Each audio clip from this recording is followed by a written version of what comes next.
Welcome to our channel. Today we how to disable Malwarebytes browser protection, quick tutorial step by step clearly. To disable Malwarebytes browser protection, first, open the Malwarebytes application on your device.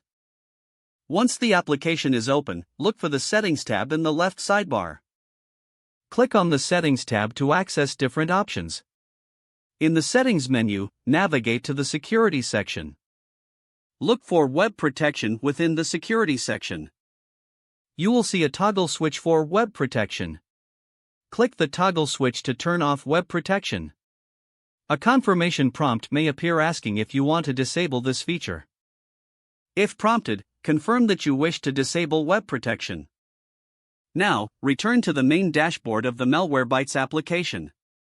You should see that browser protection has been disabled. To ensure that the changes take effect, you may want to restart your browser.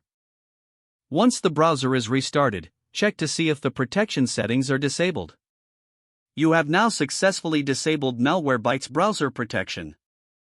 If the page does not load, refresh the browser or try again in a private or incognito window.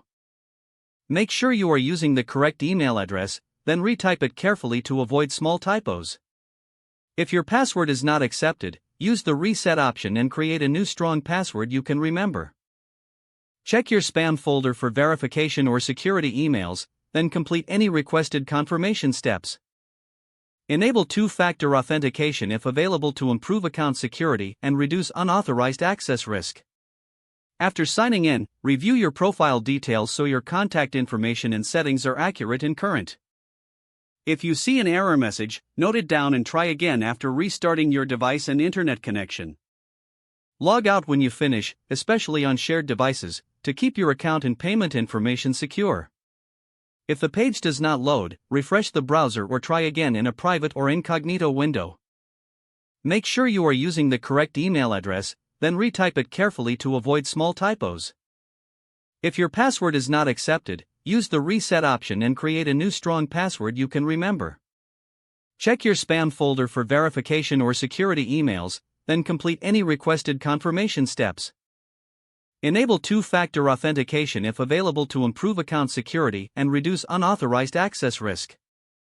After signing in, review your profile details so your contact information and settings are accurate and current. If you see an error message, note it down and try again after restarting your device and internet connection. Don't forget to like this video and subscribe to our channel for more step-by-step tech guides.